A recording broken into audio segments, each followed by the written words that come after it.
Shalom, selamat pagi. Untuk menjalani hari ini, maka kita akan mempersiapkan hati kita untuk mendengar firman Tuhan dari Pengkhotbah 3 ayat 7. Ada waktu untuk merobek, ada waktu untuk menjahit, ada waktu untuk berdiam diri, ada waktu untuk berbicara. Suatu hari, sekelompok anak muda menghadiri resepsi pernikahan. Maka salah seorang di antaranya melihat guru SD-nya. Kemudian murid itu menyalami gurunya dengan penuh penghormatan. Lalu ia pun berkata, "Pak, masih ingat saya kan?" Gurunya menjawab, "Oh, tidak." Murid itu bertanya keheranan, "Bapak masa nggak ingat saya, Pak? Saya kan murid yang mencuri jam tangan salah seorang teman di kelas."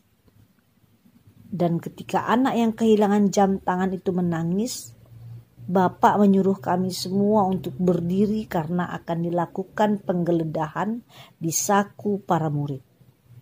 Saya berpikir bahwa saya akan dipermalukan di hadapan para murid dan para guru, dan akan menjadi tumpahan ejekan dan hinaan.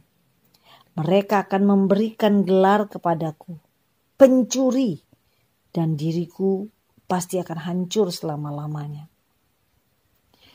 Dulu Bapak menyuruh kami berdiri menghadapi tembok dan menutupi mata kami semua.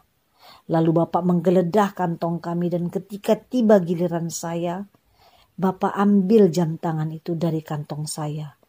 Dan Bapak lanjutkan penggeledahan sampai murid terakhir.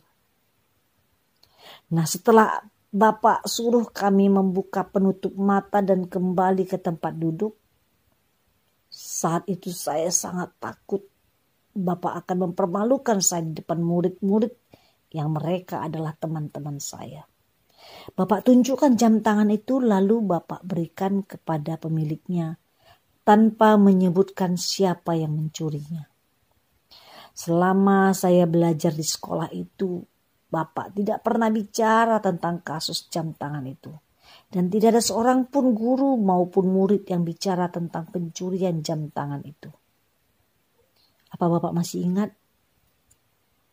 Bagaimana bisa Bapak tidak mengingatku?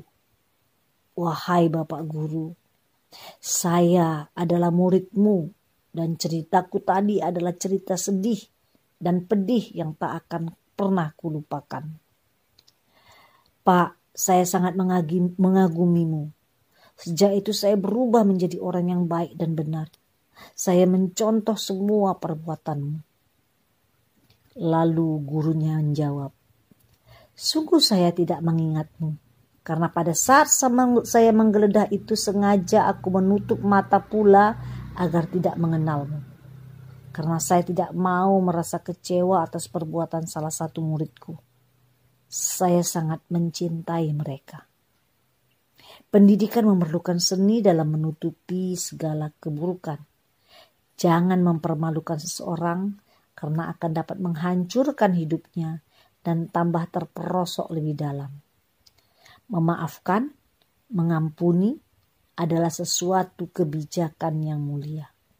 Ada tertulis pada Amsal 17 ayat 9, "Siapa menutupi pelanggaran, mengejar kasih. Tetapi siapa membangkit-bangkit perkara, menceraikan sahabat yang karib, saudara, bahkan keluarga." Orang yang mempermalukan orang lain adalah orang yang hanya bisa mencela atau menyalahkan.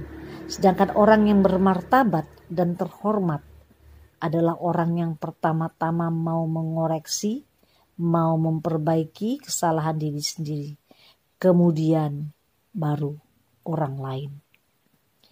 Saudaraku, firman Tuhan sampai di sini dulu. Selamat beraktivitas. Tuhan Yesus memberkati.